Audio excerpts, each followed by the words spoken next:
Hey guys. Okay, so today I'm going to be doing another kind of how-to slash product review. It's going to be on ZZP Trunnion Kit. I noticed when I looked online there wasn't too much on there on how to install them, little tips and things to look out for. So I wanted to do a video on that and kind of just to review the product. It's not necessary to do it, but it depends on what your setup is. So if you got like a big camshaft or a turbo or something you want to just beat the shit out of, it's recommended to upgrade your trunnions because they're not a captured bearing. So they're just a simple roller bearing, and this isn't a bushing style one or anything like that. I think it's a decent product. You can get some cheaper ones out there. Some quote-unquote Chinese ones, and then there's some super high-quality ones. I would kind of rank the ZZP ones in between the middle, kind of okay. I wouldn't say they're amazing, but they're still really good product. We're going to try them out on ours. My truck, and Cody bought some, and Brandon bought some, and we bought 8 sets of them, 8 like packages of them. So I hope they're good. I've heard really good reviews on them. Some people are kind of iffy on the install, so I wanted to do a little video on kind of like just little things I figured out when I was installing them. This is going to be my second or third set. Cody's already has his started, but he can't come right now, so I'm just going to do one of his as an example. So let's get started. Okay, so there's the part number for ZZP. We ended up getting these on sale. These ones in the bag here, they've already been done. I'll show you those in a bit. That's the part number. They weren't expensive. They weren't cheap per se, but they weren't expensive. So the first thing you're going to have to do here is you're going to get all your little packages out, and they look like this. So these are your bearings, nice little captured bearing, and then there's your trunnion. So you are going to get some washers with it, and this is an install tool, but you will need these washers. So the first thing you're going to do is get them all out, inspect them all, make sure they're all there, because we've had some that are like these bearings were just sitting in the package, which is like sitting out in the thing, which is fine, not a big deal. Now you also will get a spare one. They'll give you a spare package. It literally just looks like this. They give you a spare package, just in case you mess it up or anything along the lines of that. I don't know, get dirty or something. Now I'll tell you, these clips that come with the kit are okay. They're not that great. They're okay. There's a little bit of a, not like a trick, but you gotta be a little bit careful with them so you don't bend them. Yeah, so I'll show you that in a bit.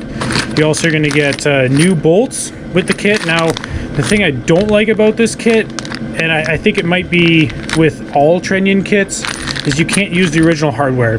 So if you want to go and take these off at the racetrack and look at stuff, you're going to need an Allen key. So that kind of sucky.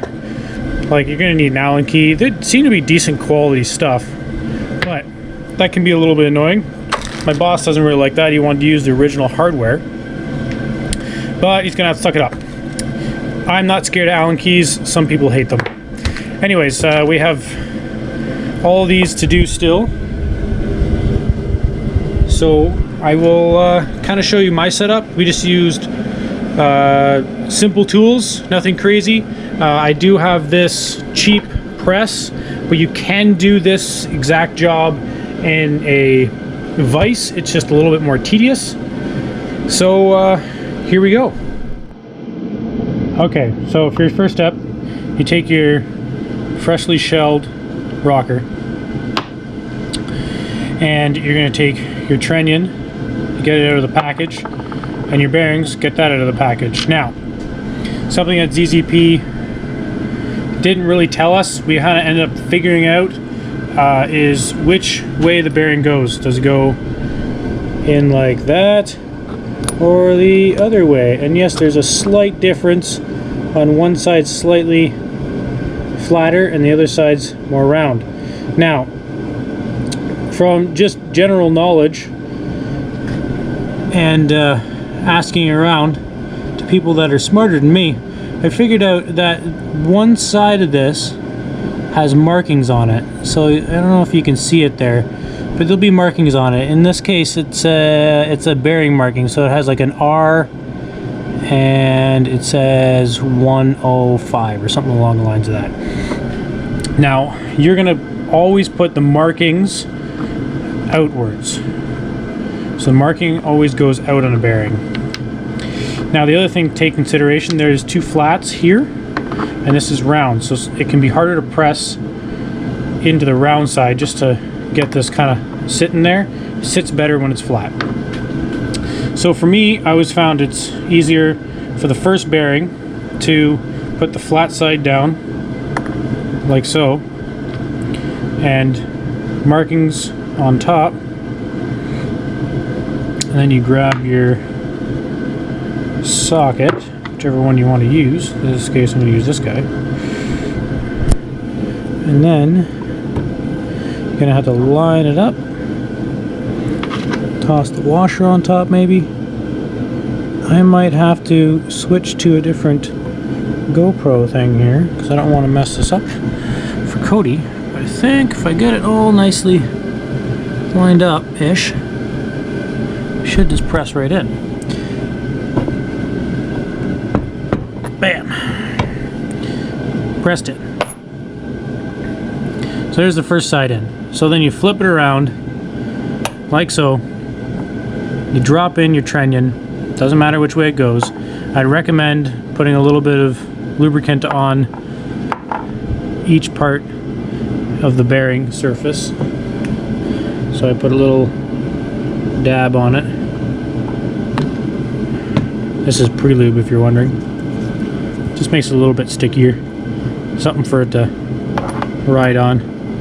It's not important, but see how it sits into that washer slash install tool?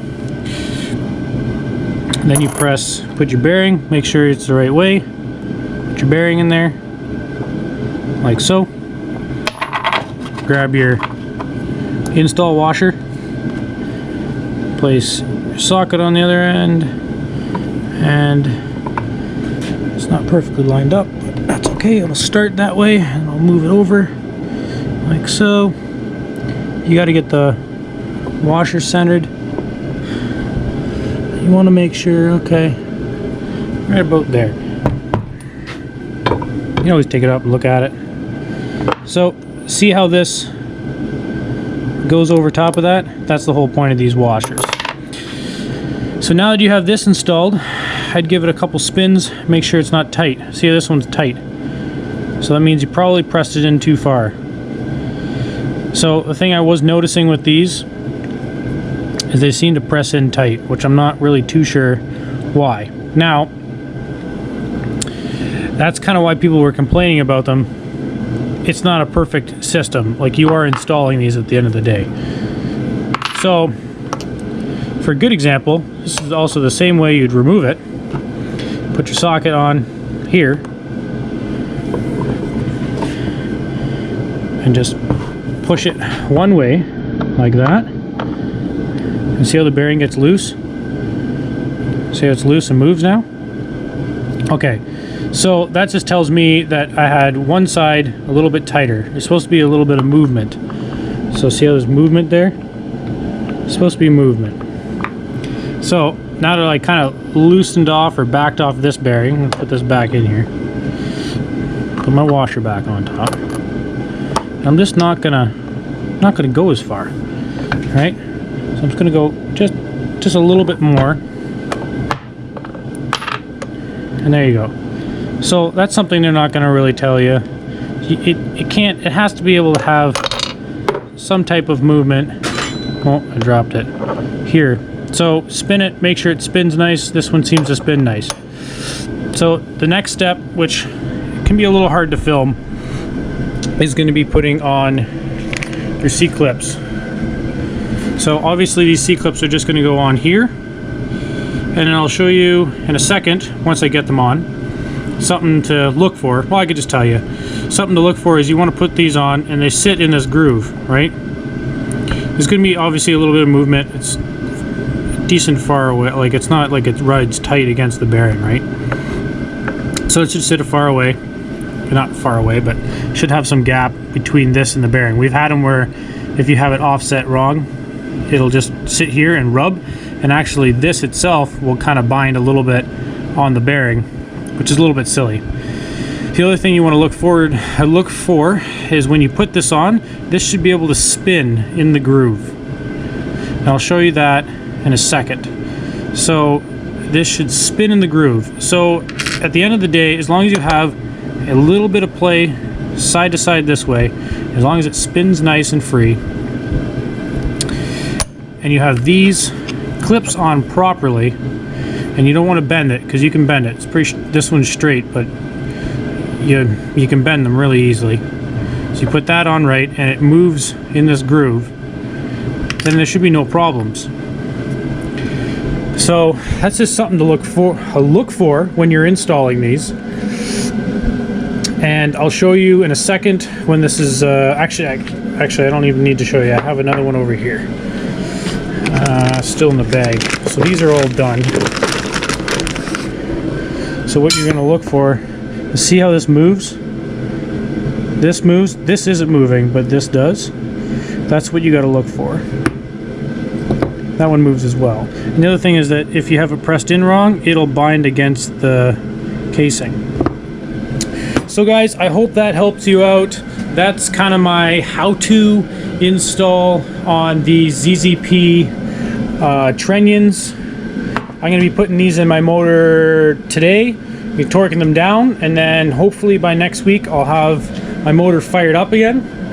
And once I got it fired up, all I got to do is pull the trans out, and that's a whole nother story. So I hope this helped you guys out. I didn't see very many reviews on how to install these and things to look out for. So there you go.